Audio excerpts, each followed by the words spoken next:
Match ಗೆದ್ದರೂ ಅಷ್ಟೇ ಸೋತರೂ ಅಷ್ಟೇ ಪಾಕಿಸ್ತಾನ ಕ್ರಿಕೆಟ್ನಲ್ಲಿ ಬದಲಾವಣೆ ಪರ್ವ ಇದ್ದದ್ದೇ.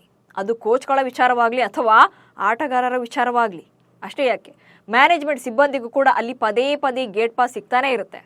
ಪಾಕಿಸ್ತಾನ ಕ್ರಿಕೆಟ್ ಬೋರ್ಡ್ 2019ರಿಂದ 2024ರವರೆಗೆ ಒಟ್ಟು 10 ಸಲ ಹೆಡ್ ಕೋಚ್ಗಳನ್ನು ಚೇಂಜ್ ಮಾಡಿಕೊಂಡಿದೆ. ಹೀಗಿದ್ರೂ ಕೂಡ ಯಾರಿಂದಲೂ ಪಾಕಿಸ್ತಾನ ತಂಡದ ಹಣೆ ಬರಹವನ್ನು ಬದಲಾವಣೆ ಮಾಡೋಕೆ ಸಾಧ್ಯನೇ ಆಗಿಲ್ಲ. ಇದೀಗ ಸೌತ್ ಆಫ್ರಿಕಾ ವಿರುದ್ಧದ ಸರಣಿಗೆ ಪಾಕ್ ತಂಡದಲ್ಲಿ ಬಿರುಗಾಳಿಯೇ ಎದ್ದಿದೆ. ಏನದು ಅನ್ನೋದನ್ನೇ ಹೇಳ್ತೇನೆ. ನಾನು ಶಾಂತ. ನೀವು ಸುದ್ದಿಯಾನದ ಸಬ್ಸ್ಕ್ರೈಬರ್ ಆಗೋದಿಕ್ಕೆ ಮರಿಬೇಡಿ. ಪಾಕಿಸ್ತಾನ ತಂಡದಲ್ಲಿ ಬದಲಾವಣೆ ಅನ್ನೋದು ಹೊಸದೇನೂ ಅಲ್ಲ. ಇದೀಗ ಸೌತ್ ಆಫ್ರಿಕಾ ವಿರುದ್ಧದ ಸರಣಿಗೆ ರೆಡಿಯಾಗಿರುವಂಥ ತಂಡಕ್ಕೆ ಮೇಜರ್ ಸರ್ಜರಿಗಳು ನಡೆದಿವೆ. ಡ್ರಾಪ್ ಆಗಿದ್ದವರೆಲ್ಲ ಎಂಟ್ರಿ ಕೊಟ್ಟಿದ್ದಾರೆ. ತಂಡದಲ್ಲೇ ಇದ್ದ ಕೆಲವರು ಹೊರಬಿದ್ದಿದ್ದಾರೆ. ಪಾಕಿಸ್ತಾನ ಮತ್ತು ಸೌತ್ ಆಫ್ರಿಕಾ ನಡುವಿನ 8 ಪಂದ್ಯಗಳ ಸರಣಿ ಡಿಸೆಂಬರ್ 10ರಿಂದ ಶುರುವಾಗಲಿದೆ. 3 ಫಾರ್ಮೆಟ್ನಲ್ಲಿ ಈ ಸರಣಿಯಲ್ಲಿ ಫೈಟ್ ನಡೆಯಲಿದೆ. ಮೊದಲಿಗೆ 3 T20 ಪಂದ್ಯಗಳನ್ನಾಡಲಾಗುತ್ತೆ. ಇದಾದ ಬಳಿಕ 3 ಏಕದಿನ ಹಾಗೆ 2 ಪಂದ್ಯಗಳ ಟೆಸ್ಟ್ ಸರಣಿ ನಡೆಯಲಿದೆ. ಸೊ ಅಲ್ಲಿಗೆ 8 ಮ್ಯಾಚ್ಗಳು ಇರಲಿವೆ. ಇದೀಗ ಸೌತ್ ಆಫ್ರಿಕಾ ವಿರುದ್ಧದ ಸರಣಿಗಾಗಿ ಪಾಕಿಸ್ತಾನ ತಂಡಗಳನ್ನು ಪ್ರಕಟ ಮಾಡಿದೆ.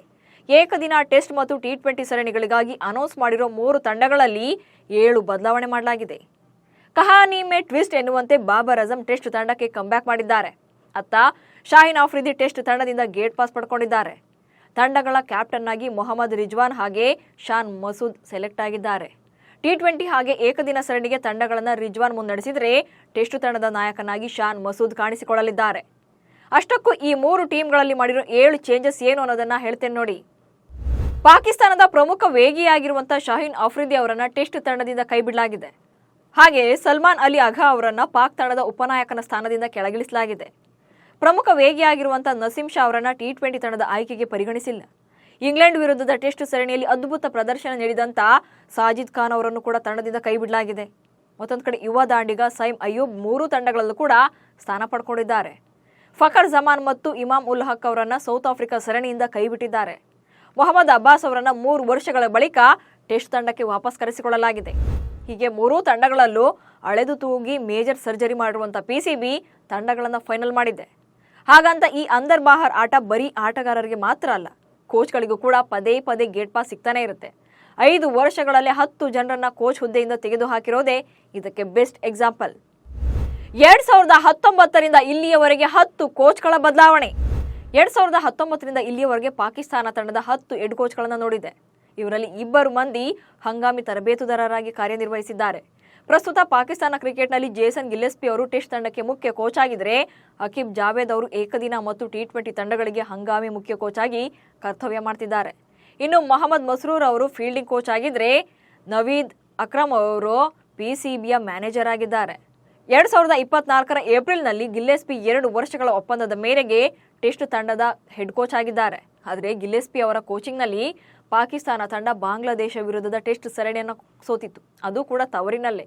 ಕಳೆದ ತಿಂಗಳಷ್ಟೇ ಟೆಸ್ಟ್ ತಂಡದ ಕೋಚ್ ಜೇಸನ್ ಗಿಲ್ಲೆಸ್ಪಿ ಅವರನ್ನ ಇದೇ ಕಾರಣಕ್ಕೆ ಟೆಸ್ಟ್ ತಂಡದ ಕೋಚ್ ಹುದ್ದೆಯಿಂದ ಕಿತ್ತು ಹಾಕಲಾಗುತ್ತೆ ಎನ್ನಲಾಗ್ತಾ ಇತ್ತು.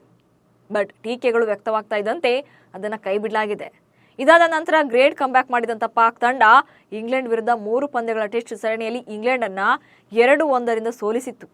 ಇನ್ನು ಕಳೆದ 5 ವರ್ಷಗಳಲ್ಲಿ ಚೇಂಜ್ ಆಗಿರೋ ಕೋಚ್ಗಳು ಯಾರು ಅಂತ ನೋಡಿದ್ರೆ, ಮಿಸ್ಬಾ ಉಲ್ ಹಕ್ 2019ರಿಂದ 21ರವರೆಗೆ ಕಾರ್ಯವನ್ನು ನಿರ್ವಹಿಸಿದ್ರು. ಸಿಕಂದರ್ ಬಸ್ತಿ 2021ರಿಂದ 22ರವರೆಗೆ ಕರ್ತವ್ಯ ಮಾಡಿದರು.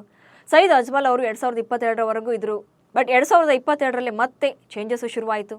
ಸಾಕಿಬ್ ಮಸೂದ್ ಅವರು 2022ರಿಂದ 23ರವರೆಗೆ ಇದ್ರು. ಇನ್ನು ಅಬ್ದುಲ್ ರೆಹಮಾನ್ ಅವರು ಹಂಗಾಮಿ ಕೋಚ್ ಆಗಿ 2023ರಲ್ಲಿ ಆಯ್ಕೆ ಆಗ್ತಾರೆ. ಇದಾದ ಬಳಿಕ ಗ್ರಾಂಟ್ ಬ್ರಾಡ್ ಬರ್ನ್ ಅವರು 2023ರಲ್ಲಿ ಕರ್ತವ್ಯವನ್ನು ನಿರ್ವಹಿಸ್ತಾರೆ. ಹಾಗೆ ಮೊಹಮ್ಮದ್ ಅವರು 2024ರಲ್ಲಿ ಬರ್ತಾರೆ. ಇನ್ನು ಗ್ಯಾರಿ ಕಸ್ಟನ್ ವೈಟ್ ಬಾಲ್ಗೆ 2024ರಲ್ಲಿ ಸೇರ್ಕೊಳ್ತಾರೆ.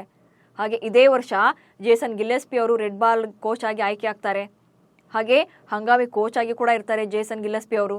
ಇನ್ನು 2024ರಲ್ಲಿನೇ ಅಕೀಬ್ ಜಾವೇದ್ ಅವರು ವೈಟ್ ಬಾಲ್ ಫಾರ್ಮ್ಯಾಟ್ಗೆ ಕೋಚ್ ಆಗ್ತಾರೆ.